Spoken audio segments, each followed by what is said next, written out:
All this is Dr. Mobeen Sayed from drbeen.com. Welcome to one more show. So the discussion today is about the non-US, non-Americas.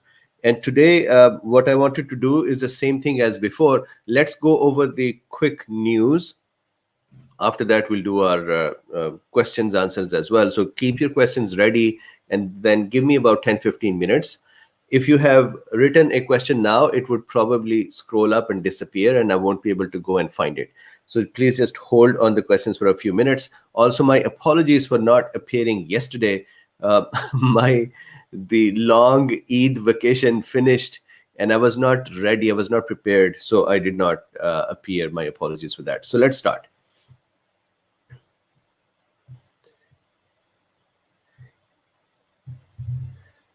So I'm going to start from here. So let's look at the news. I want to go over the India's AIIMS, their organization for medicine, and their protocol update, which includes ivermectin. So we're going to talk about that in a few minutes. So here, this is the vaccination Bloomberg tracker. And according to them, so far, 1.48 billion vaccines have been given out. And you can actually scroll down and see many countries. We probably will see them. Secondly, an interesting news, which is this Monday, UK has opened up. So those folks who are from UK, for example, Maru or Bambi Secret or Colin Hamill or other friends from UK, if you can shed some more light on how is it going after Monday, we would look at UK's cases right now just to see if there is any difference, and I hope there is not. So if you see here, they're actually continuing to go downwards. So here, which is a good news. So the active cases continue to go down. The concern was that as UK is opening up, will the variant that originated in India, 617, 617.2 and 618, will they make their way? They are in UK. And will they cause any further damage? They are going through the society fast, but so far the news is that those who are not vaccinated yet, who are naturally getting infected, some of them are now predominantly 617. So the question to answer and observe is going to be the following. We had the Wuhan virus, the original wild type, and then UK variant or the Kent variant or 117 became dominant worldwide. And now it seems like 617 will become dominant as well. So we'll keep an eye on that. So here the cases in UK are 45,000. That we saw that yesterday as well, that one of the lowest. This was the case on September 1st. So they've gone down before the variants had emerged in UK. The number of deaths have also gone down a lot, which is excellent. So if you see here, very few deaths reported compared to what were being reported before. So that is UK. So number one, travel is easing up. I love this sentence over here. English people will finally be able to hug each other on Monday. So again, this is just a sign of the pandemic, finishing. And so it is true that at this time, there are some nations that are coming out of it, and then there are other nations that are still struggling with it. And Liza is a cool bean. She sent me this link this morning. And Liza, thank you very much for sending it. This is an estimation of total mortality due to COVID-19. And so this is an estimation. This is not a true fact. This is what their projections are. And I just wanted to quickly look at how they are projecting various countries will do. So, for example, according to their projections, and you can go over the article itself to see how did they do the projections. But for example, for US, they say we have reported 578,000 deaths, but it would finally close at 912. India, 736, they have reported 248, and so on. So UK, 150 reported 150,000 and 210,000. And so they continue on. So please give it a look. For me, so nobody has actually seen the future. Projections they have their own value as well. For me, this is more of a reason to look at the society to say, okay, should we have more stricter ways of behaving, better ways of behaving, instead of getting so much damage. Okay, so continuing. This is UK. They can start hugging. So tell me, if you are in UK and since this Monday, have you been hugging and kissing and being together? Okay, so that's one. Then the other news, interesting that CNN had the news about UK, and BBC has the news about US. So COVID vaccine, young teens in US react to getting jabs. So since the youngsters were approved, or the EUA for the Pfizer vaccine was expanded to include younger kids or adolescent as well, they have started vaccinating them. So here is that. Then in the UK, this is the UK government site. And so in UK, if you are kind of curious for what kind of restrictions are still there, then if you can go over there. So it is gov.uk, government publications reopening businesses and venues in England. So they do have their few booklets that are here. So there is a link in this one. So it's not that every guide is on a page. Instead, there are links. So here, the government has published the COVID-19 response spring 2021, setting out the roadmap out to the current coronavirus restrictions. So when you go to this link, that is here, and over here, there are various booklets that help you understand how the restrictions are going to work. So this is also UK. We just saw UK's situation that is also very good. So I really love the way UK has managed. There was criticism of the way they expanded the vaccine, intervaccine dose time, but they actually came out as a winner in that situation. Brazil. So Brazil is still struggling with these cases. They go down and then go up again, but they continue to be at a higher rate. So if you see here, the active cases had started dropping and then they've started going up again. We'll have to continue to see, but this is a sad situation in Brazil, and the number of deaths are following that as well. This is India. So now when we are going to India, this is something I spoke about yesterday as well. And the reason I spoke about this is that it is important for us to kind of keep in mind what is really the progress, what is the impact of ivermectin versus not. So one, that the variant that originated in India, 617 and 618, they are faster, they are more rapid, they are more contagious, they're more infectious. And we did that discussion yesterday evening, that about 2 to 3 times more infectious or more contagious. It sheds about twice more. And this is very similar to South African variant as well. So it is not new. It is not a new pandemic. I was reading somebody's comment who was saying this is actually a new pandemic now. So we'll see. We'll have to observe more. But the current mutations in 617 and 618 are not a new pandemic.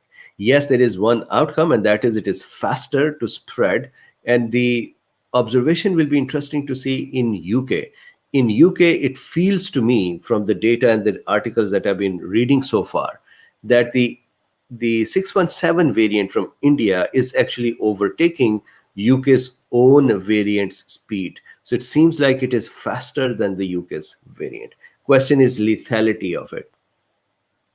So here, if you see in India, the active cases are actually dropping in general.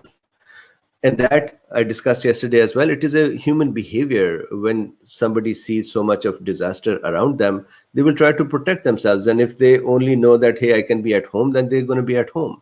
I have received so many messages from some of the cool beans who are in India who are saying that I am holed up in home. I am not going out. My parents, my brothers, sisters, nobody's going out. And now how do we do prophylaxis and how do we further protect ourselves? So there is a natural outcome of that, that so much of the disaster, when that is seen, people are naturally becoming reserved from too much interaction, so that there is a drop in the cases in general. The reason I want to say is that I want to caution us to not start saying this is, first we started saying, or the people started saying that, hey, this is failure of the vaccine. And I showed this yesterday, that the failure of vaccine, how can you call it? 0.3% total vaccinations in India. So here, India, one dose 10.4% and two doses 3.1%. That is not significant at all to be able to say, hey, the vaccine has failed. Similarly, I also don't want to start shouting that, hey, ivermectin has worked, because generally the cases are dropping. So ivermectin will work and it would show its results as well. But if you see, for example, Maharashtra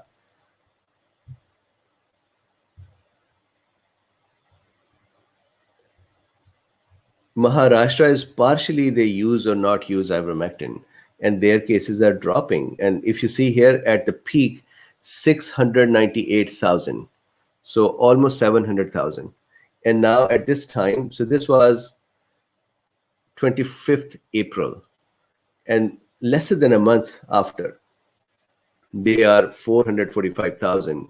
So above half. So they have almost fallen by 40% of the cases. Now, this is happening in all states. And I just wanted us to be careful instead of interpreting it in a way that others would think that we are just being more excited. So here, this is Goa. So if you look at Goa, active cases as well. So their highest number, for example, May 13, 32,000 or 33,000. And at this time on 17 May, so let's go down here a little earlier, 7 May, 8 May, 32,000, 33,000.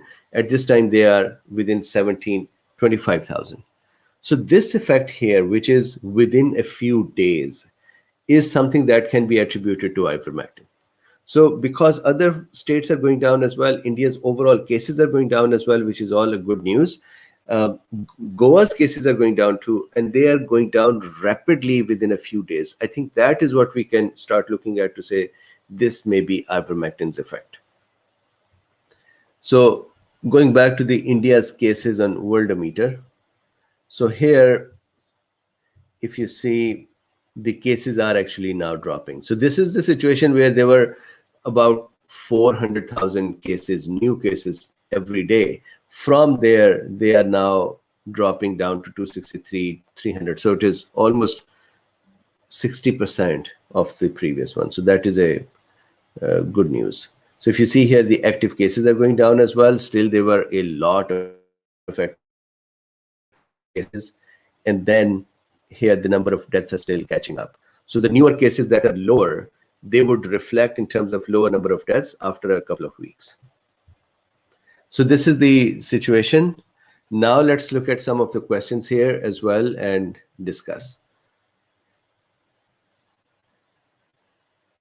Doug Pass says, hi, Dr. Bean and Cool Beans from over yonder. Hello, back to you as well. Heather says, I hope Dr. Bean is all right. Totally fine. This is just how my voice is in the morning. All right, so let's see the questions. Saminami says, question, my dad has recovered from COVID in December and also taken first dose of AstraZeneca December. Is there any harm in taking a second dose? Also, will his immunity become weak for 2 weeks post second dose? No. So number one, there is no harm in taking the second dose. It is meant to be taken. And secondly, why would the immunity be weak? He may have side effects because of the second dose, but that's about it. Why would immunity be weak? No reason for that.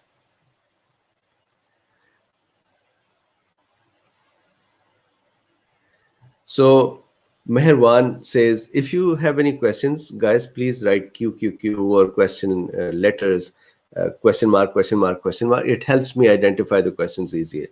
So Meherwan Farshad says, Dr. K.K. Agarwal, ex-chief of heart of institutes come today after second dose of vaccine of Covishield. Can you please elaborate on this, doctor?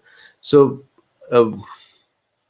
without knowing the history and the cause, did he get the second dose today, and was he already did he have the infection already? If that is the case, then the second dose is not in a situation to protect.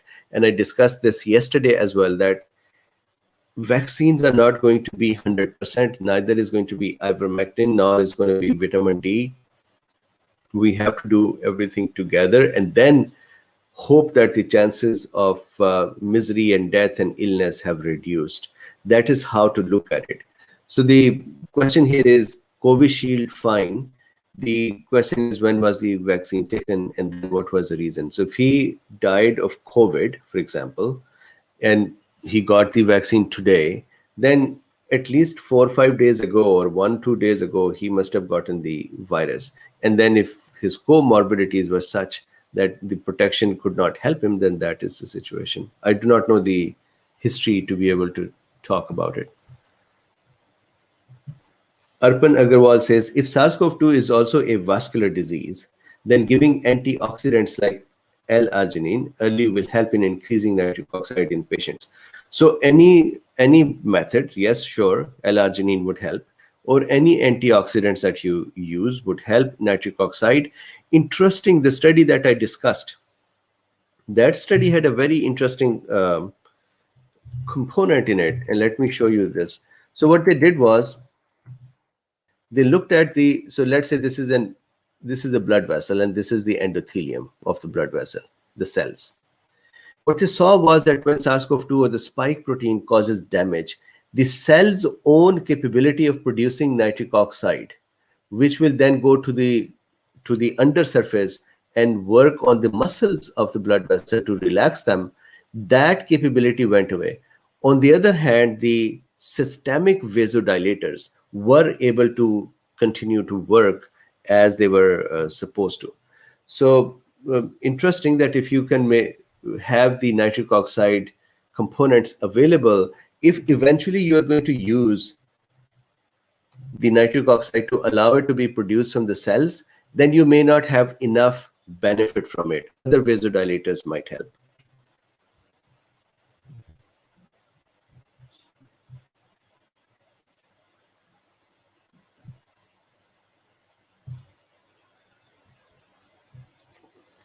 Terj says, in Russian town, Petersburg, over 40% inhabitants with antibodies without vaccination. Info from Novosibirsk University. Any connection with latitude?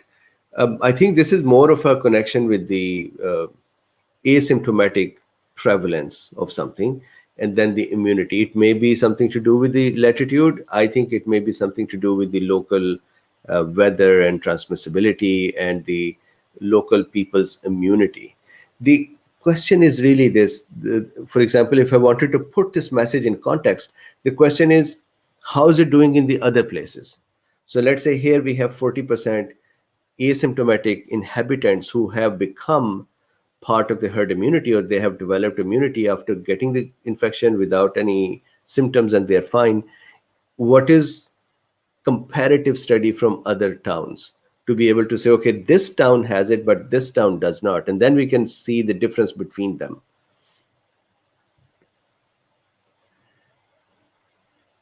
Rajesh, I haven't heard about the Singaporean variant yet.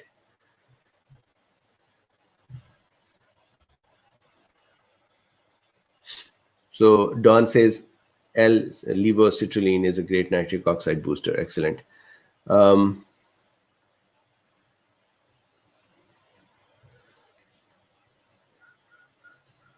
So Marwan says Dr. Agrawal had taken his second dose 2 months before, so he was fully protected. Like I think I'm fully protected.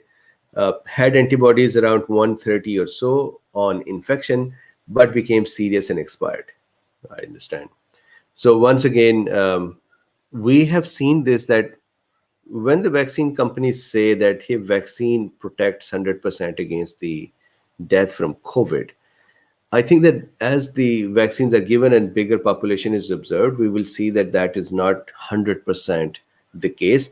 in the trials, that may have been the case. In the Israel study as well, that may have been the case too. But this is going to be case to case as well. I think the percentage of the death or the likelihood of the death after 2 doses is going to be really low. So these would be cases like here we're talking about, unfortunately, and they would not be very common. Colin Hamill says, why is there no large rise in ozone production? Surely it would help the most severe cases better than oxygen. Yep. Hamad Ali says, Dr. Bean, can someone develop smell and taste loss after Sinopharm first dose? No, so this may be that they are infected by the COVID. I have not heard the vaccines themselves causing sense of loss of taste and smell. It may be, but I have not seen those in the trials. The problem with the vaccines like Sinopharm or CanSino or others, they do not have enough data to go over to say, okay, where is what? And because of that, whatever they have told is what we have to listen to. And I did not read these when I talked about Sinopharm. Brad says, is it possible for a person to have a super immune system without ever being exposed to the virus, not the vaccine? So, Brad, I'm not able to understand. When you say super immune system, do you mean that does a person has immunity against SARS-CoV-2 without being exposed to the SARS-CoV-2 or its vaccine? If that is the case, we have seen that in many of the patients, they are asymptomatically cured of SARS-CoV-2. They get it, and then they have no symptoms, and they still develop the response by their immune system, and they are able to handle it. And then there are some folks where the immune system becomes very upset and causes cytokine storm. Now, the question is the following. The question is the person who's responding with cytokine storm and killing the person, is his immune system super immune system, or the person who just did not even care, whose immune system didn't even care and no symptoms, is that the super immune system? So I guess the comment on the super immune system would be, it's not really, there is no thing as a super immune system. But if you said that, is it possible for someone to get the SARS-CoV-2 and not even be bothered by it, then yes. Children, majority of them are in that state, slight botheration, some mild symptoms, and done. Then there are adults as well who have better natural killer cells, who have better innate arm system, who go through the T helper 1 pathway. They seem to be less bothered by the SARS-CoV-2. So what happens is, if I make the innate arm over here, this is the innate arm. Innate arm means natural killer cells, macrophages, dendritic cells, and other cells here, neutrophils. And then the acquired arm. Within the acquired arm, we know that we can go the T helper 2 pathway, which is the humoral pathway, which make antibodies. Or we could go to T helper 1 pathway, which is the cytotoxic pathway. And we have seen that folks who respond through the cytotoxic pathway, this pathway, they have less symptoms. Children who respond primarily from the the innate pathway, they also have less symptoms. So instead of saying super immune system, I'll say that there are people who can handle it without much symptoms.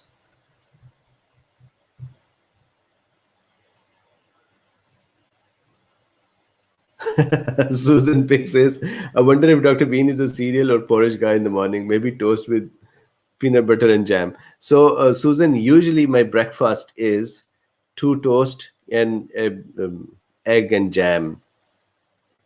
But sometimes when I want to be a little less, when I want to enjoy, for example, during the Eid days, then I eat any desi food that is made for Eid, and I would just eat it in the morning as well, which is kind of gross, but that's what I do. P. King says, why did you say you are not pleased with Canada vaccination? Why would I say I'm not pleased with the Canada vaccination? You're talking about CanSino. I said that I do not have data.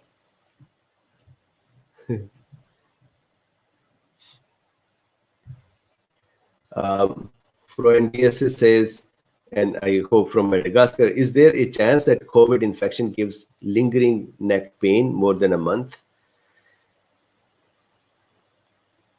Not directly, but this could be depending upon the infection, that how severely the person became weak, and then afterwards, have they recovered from myalgias or not, or are they under stress? Most of the time, the neck pain is because of the trapezius muscle pulling, which is a sign of stress, or the scalp muscle pulling, which is also a sign of stress. So neck pain usually in the back and going downwards is a sign of stress as well. It can be because of weakness as well, because the neck helps us to keep our head up, right? And when I had my 2 vaccine doses, after each vaccine dose, the thing that was profound for me was I was not able to keep my head held up because of the tired feeling that I had, and that caused neck pain or the back pain. So this may be that, but I haven't heard of the neck pain itself. And I don't want to connect it to meningitis or anything else, and then there will be a lot of rumors. I haven't heard of that. It could be because of weakness. Art Patron Forever says, is Dr. Agarwal an example of ADE? I do not know. And it's not necessary. ADE is still not observed. I have to read the history and see what caused the problem. The vaccines, please realize this. We talked about this yesterday as well, that vaccines, for example, Pfizer vaccine, and I'm going to round up the numbers, so these numbers are going to be slightly skewed. Pfizer vaccine, placebo 20,000, and in trial, people who are vaccinated 20,000. Placebo got 162 infections, and the in trial, the one vaccinated got, I believe, 8 vaccinations. Although there was nobody hospitalized or there were no deaths. They also said from Israel as well, Pfizer, that all the folks who have been vaccinated, I think this was the data when there were about 3.4 million people who were double dose vaccinated and about 5 million who were single dose. And there was no death related to COVID in those who were vaccinated. So the vaccines can still not protect 100%, and they can still end up having a person have the infection. And I believe a person vaccinated may die as well. For example, my friend's mother, she was 2-dose vaccinated. What I do not know is that was it Sinopharm or was it CanSino or was it AstraZeneca or something else. These are 2 or 3 that are available in Pakistan. I did not ask him. I wanted to not start investigating what was the situation while he is grieving. So I didn't ask him out of respect. But what was that vaccine? And that vaccine was not fully protective. And so vaccines are not fully protective. The protection is this. Here, out of these 162, there will be people who will become serious. There will be people who will die as well. Most of the time, this ratio is much greater compared to here. That is the outcome. That means if I have 2 doses of the vaccine, can I still catch it? Yes. And it is interesting that majority of the people, in the one who say I was vaccinated and I caught it, this is an anecdotal data, this is not a study yet. Majority of them are saying, hey, I got it near the 2nd dose. So it seems like either they were a little bit more careless, or soon after the 2nd dose, they felt we are done with it, and then they are careless, and that is how they catch it early. My own case, about 4 or 5 days ago. So there's a cool bean who has gifted me a coffee machine. So it is a good coffee machine. And sometimes I just want to go out and have coffee from other places too, just for the sake of getting out. So I went out. And for 1 year, when I get coffee, if I get coffee from, let's say, Starbucks, I do a lot of cleaning of the cup itself. So I spray on it and then I clean that, and I then put these sanitizers on my hand, and I hold the cup with those sanitizers just to make sure that I'm protected as much as I can. Now, after the 2nd dose, 5-6 days later, which was not a full protection time, I went in, I got the coffee, and without even thinking, I started taking the coffee right there without cleaning the cup. And then I was talking with my friends to say that I forgot that I'm not yet protected. Even after fully protection, for example, I got the second dose on 5th of May. Today is 18th. So 14 days after 5th is about 19. So in another day or two, I will be, at least from a theoretical point of view, fully protected. But I became careless before. So that these are the kind of things that make people exposed. Now, ADE, until there is some data that shows that this was ADE, I cannot say it was or it was not. ADE has not seen in humans so far. It is a theoretical concept. I know so many folks are trying to find it, that can we find an example of ADE? We haven't yet. James, this is a great news. Goa is planning to start ivermectin as a prophylactic, but 5 doses for 5 days. That is actually very good as well. I just saw Nick here. Nick, I had not seen you for some days, so okay, I'll have to keep scrolling to find it. So MedHead 101 says 2 quick questions. Can you look up cases and deaths in Seychelles and vaccination status and explain what's going on? I talked about that yesterday. Also, difference in natural versus vaccine immunity in transmitting virus. So good question. So for Seychelles, we talked about this yesterday as well. Seychelles, if you look up their vaccination status, so folks know yesterday when I was trying to type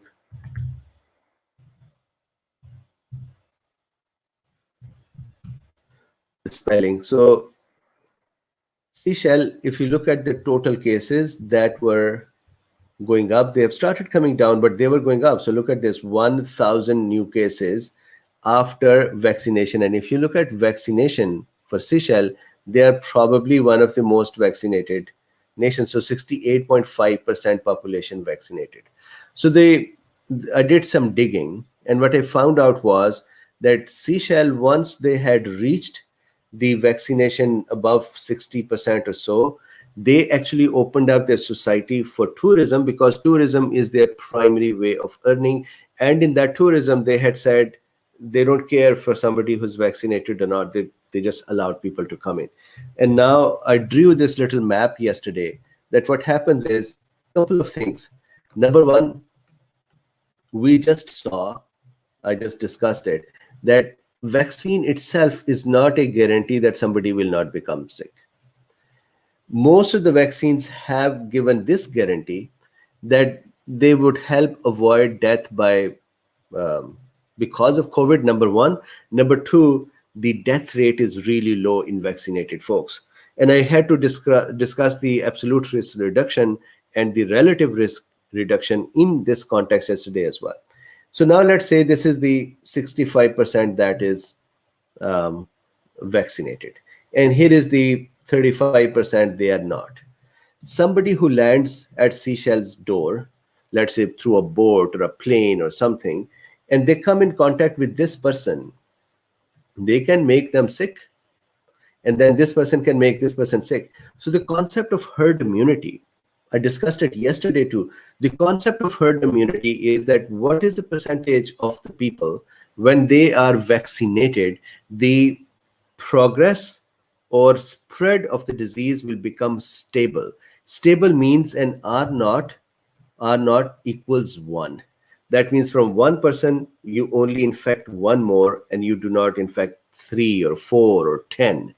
So, for example, R naught of the COVID virus, SARS-CoV-2, has been anywhere from 2.5 to 3 or even 4 in certain communities. So that means one person, when they become infected, they make 2 or 3 people sick. Here, we want to have the R naught of ideally 0, that there is nobody sick and nobody is making anybody else sick, or at least 1. That means 1 person to the 1 person. So here you can see that the disease would spread. The question that was interesting for me was, why was it spreading after the vaccination and not before? So before they had a lockdown, after a decent number of vaccination, they opened up their society. And as soon as they opened up, they started having cases because people were interacting with the non-vaccinated too. Now, yesterday I discussed it. The people who are becoming sick, they would be people from vaccinated who are becoming sick. For example, we know that out of 20,000 in the Pfizer trial, 8 were vaccinated who became sick of COVID. So here, Seychelles is about 100,000 people's population. And let's say 60,000 are, or 65,000 are vaccinated, fully vaccinated. If that is the case, for every 20,000, you could expect 8 people to get infected. So that means 65,000 is almost 3 chunks of it. So 24 people could be infected here. Then out of the remaining, so if you take the Pfizer's vaccine trial, 20,000 out of 20, about 18,900 something, 162 became ill. So now let's say there are 40,000 over here, then 162 and 162, 2 more chunks will become ill. Correct? And then they would just keep giving this to each other. And I wanted to also share this. It is not necessary that once we have reached this number, we say now nobody else should become ill. These are statistical numbers. The problem is that they would keep giving the infection to each other as well, as long as folks are interacting. And so there will be herd immunity that would develop from asymptomatic cases, from vaccinated cases, and from infected cases. They all would develop herd immunity, and then whatever is remaining, that chunk is going to continue to become infected. Now, let's say you add a new variant. You add something that can beat the vaccine, which we haven't seen yet, but let's just theoretically talk about it, just like we were talking about ADE. So let's say there's a new variant. That variant can attack this community as well that had become part of herd. So Seychelles doesn't have a variant that is attacking it. They mostly have folks, they opened up the society and then they started having the cases.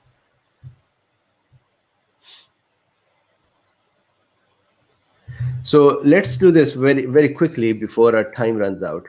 This is the AIIMS ICMR COVID-19 National Task Force. And look at the date here. It is 17th May 2021. And there is a cool bean on Twitter who tweeted this at me. So thank you for them, to them. So here, mild cases, upper respiratory tract symptoms. So this is the hottest of the press protocol, 17th May, today is 18th. Home isolation and care, prophylaxis, physical distancing, symptomatic management is with hydration, antipyretics, antitussives, antipyretic against fever, then antitussive against the cough, multivitamins, stay in contact with treating physician, monitor temperature, and then difficulty in breathing, high rate, and those they say come back in. Then may do, look at this, tablet ivermectin 200 microgram per kilogram once a day for 3 days. Avoid in pregnant and lactating women. Excellent. Or tablet hydroxychloroquine. I think that they could have said or, meaning you could add them together as well. It does not hurt. Tablet hydroxychloroquine 400 milligram BD for 1 day, and then 400 milligram OD. So the loading dose of 800 milligram and then one dose of 400 milligram. Over here, I would have added that if you see any visual disturbances or if you find any blood pressure changes, then you can reduce the dose. Plus, in addition to the hydroxychloroquine, I would have added that please take zinc with this. Then the third one is budesonide. So they have said 800 microgram actuations twice a day. So this is the UK study as well, where they saw budesonide 800 microgram per actuation, 2 actuations per day. So this is beautiful. India is actually leading with the usage of hydroxy, with the ivermectin, with the budesonide. So they are more open to these interventions compared to many other, that including my country, where we continue to see these issues. And interestingly, as Goa had said that he was going to use ivermectin, you saw World Health Organization just coming out and saying, no, no, no, don't do that. And that is just the weirdest thing for me, for WHO to come out and start doing it. They haven't done anything great so far for COVID. Then at least don't stand in front of the people. But I think that's just WHO for us. So this I thought was very, very interesting. Ivermectin, hydroxy, zinc is missing. I'll add zinc plus budesonide. And they say over here multivitamins. I think that the multivitamins not all need to be taken. There are a specific multivitamins that must be taken if cost is an issue. Vitamin D or sunlight or being outside is very, very important. With K2, with magnesium, with calcium, this must be taken. And then NSE or melatonin and other vitamin B12s. Melatonin is not a vitamin, and other such supplements. So I wanted to make sure that we go over this one. Now I'm going to come back to the questions. Gurav Shah says, what is the data on death post-recovering from actual COVID infection? Time gap of more than 8 months. Gurav Shah, I haven't seen the data exactly, but if you think about it, it would really matter for what was the recovery like. For example, my friend's brother, who died almost 6 months later, he was on ventilator, and he was still on ventilator for 6 months when he passed away. So it also depends what is the situation of the person, how much of the lung damage, what is the oxygen dependence, how much of the cardiac tissue damage. Then if they get a stressor on top of it, so let's say somebody had severe lung damage, they are now oxygen dependent. And then on top of that, they develop flu or they develop some other respiratory illness, they might die because of that secondary infection. So it really depends what is the situation. If somebody has recovered and they are healthy, then COVID-related death after 8 months will not be the case.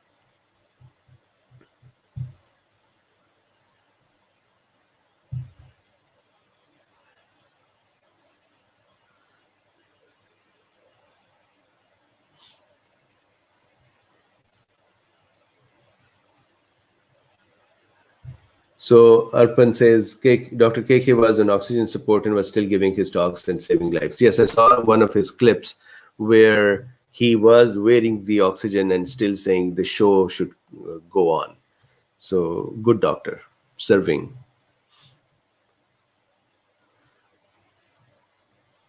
These are the kind of doctors that make me remember our professor in our, when I was doing medicine, we were doing house job, that is internship.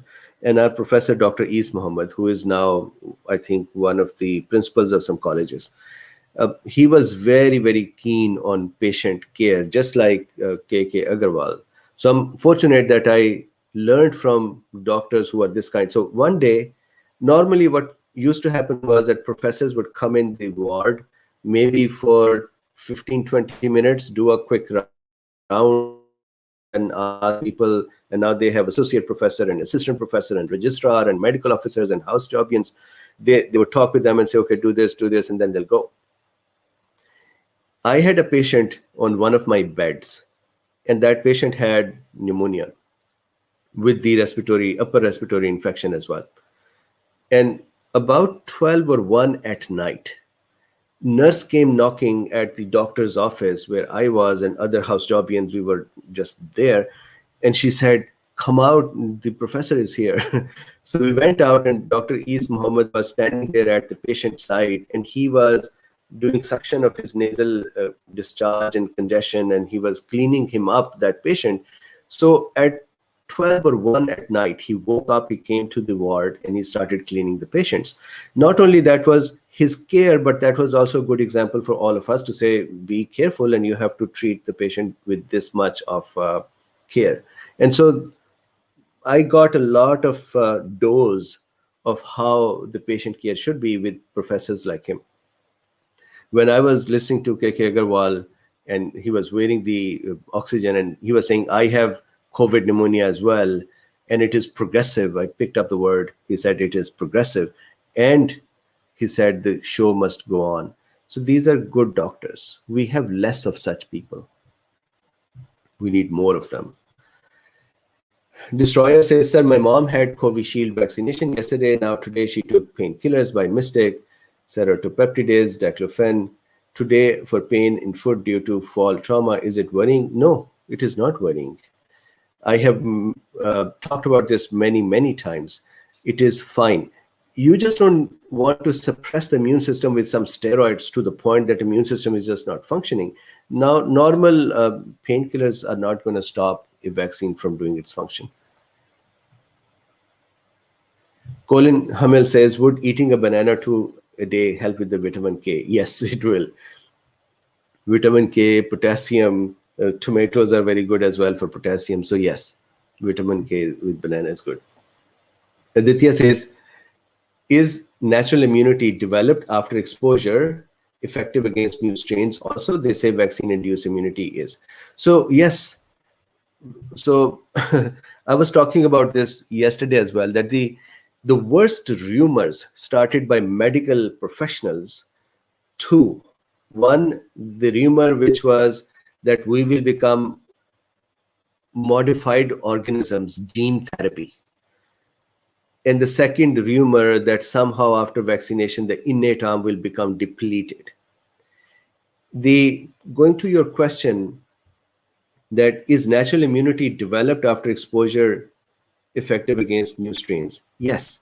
So whichever strain it is, look, our body can handle pathogens, any pathogen. And if we can't, we die as well. So understood that part. But so let's say here is one strain variant of the virus. And here is another variant, and I'm going to make the spike protein square just to say there's a difference. For body, it doesn't matter which variant appeared in it. It's going to engage the innate arm, then it's going to engage the either T helper 2 or T helper 1 or a percentage of both. So it doesn't care what variant it is. It's going to respond, and it's going to respond correctly.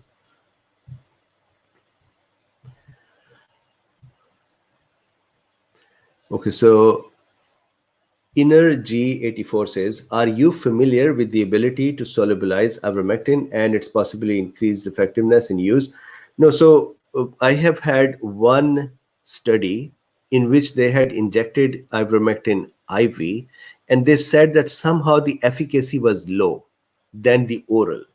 So I think that more data is needed to be able to say if that is true or if that would be repeatably the same or not.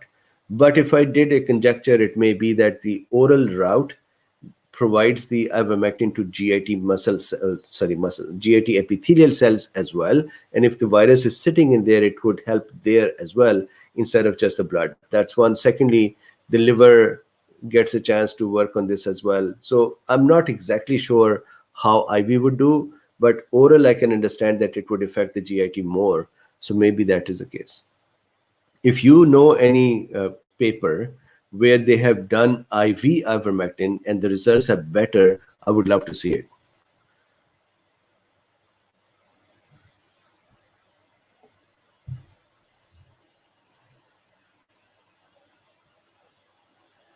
So Lokesh says, how much do you think is the disparity in actual versus reported cases in India?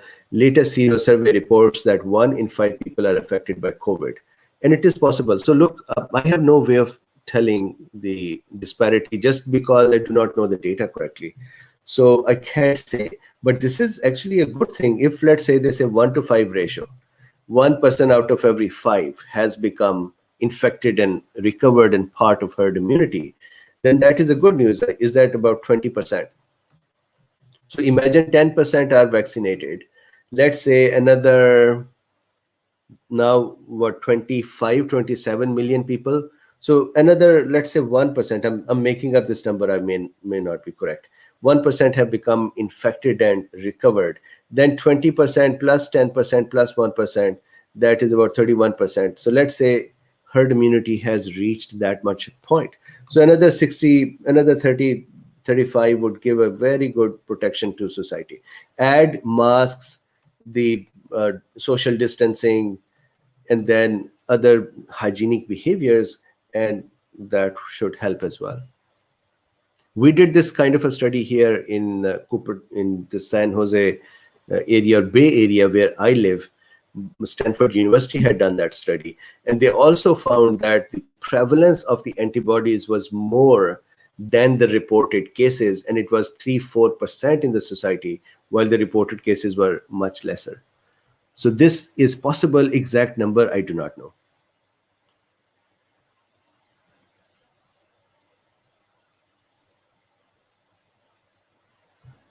John Rias says, these days, our own doctors no longer make the rounds in the hospitals to manage and help their patients.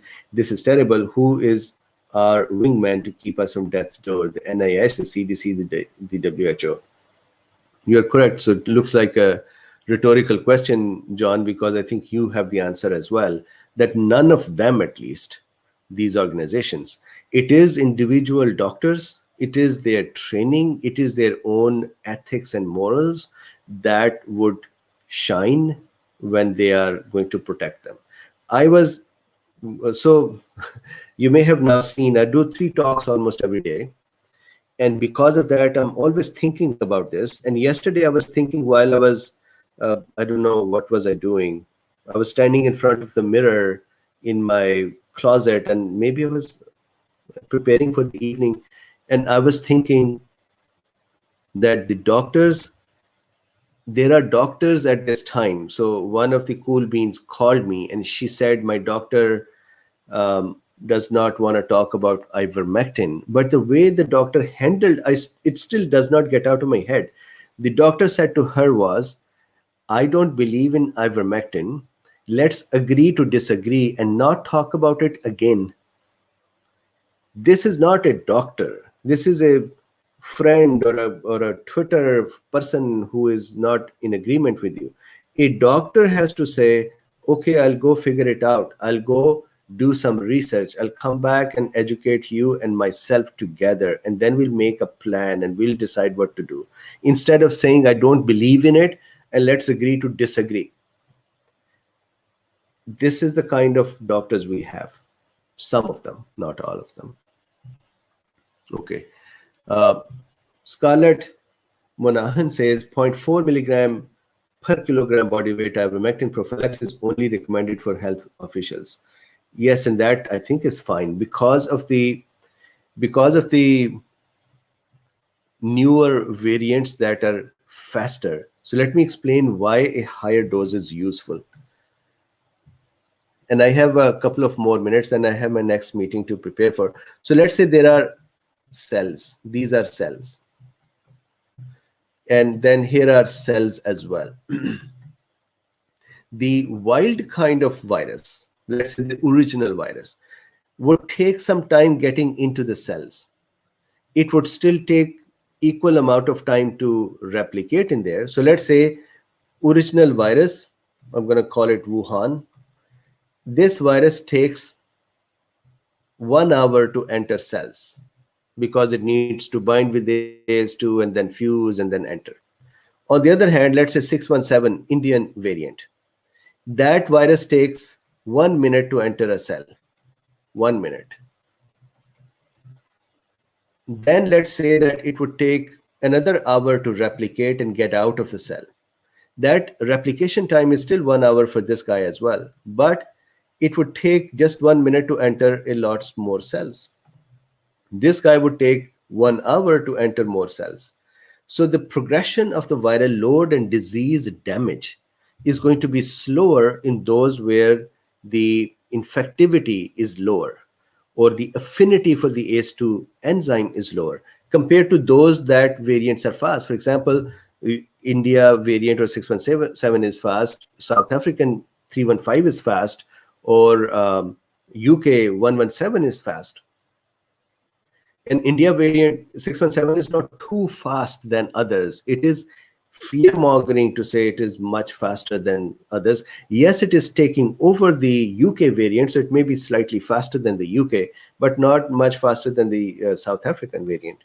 Now, having said that, going back to your question, if let's assume that ivermectin is something that would help. Now, a higher dose of ivermectin would make ivermectin available in these cells very fast, because the virus is going to reach them very fast as well, and we want somebody to be there right away. And here the ivermectin can reach these cells or become available a little slower. Remember, when we give ivermectin, it takes 6 to 8 hours. Higher dose does not make first availability faster, but once the availability is there, the concentration which is higher would allow more molecules to be available to cells to use for fighting with the virus. So that is why a higher dose is actually useful in terms of the presence of variants. So with this, how about we stop for now? I have my next meeting. So please do me a favor. Please like, subscribe, and share.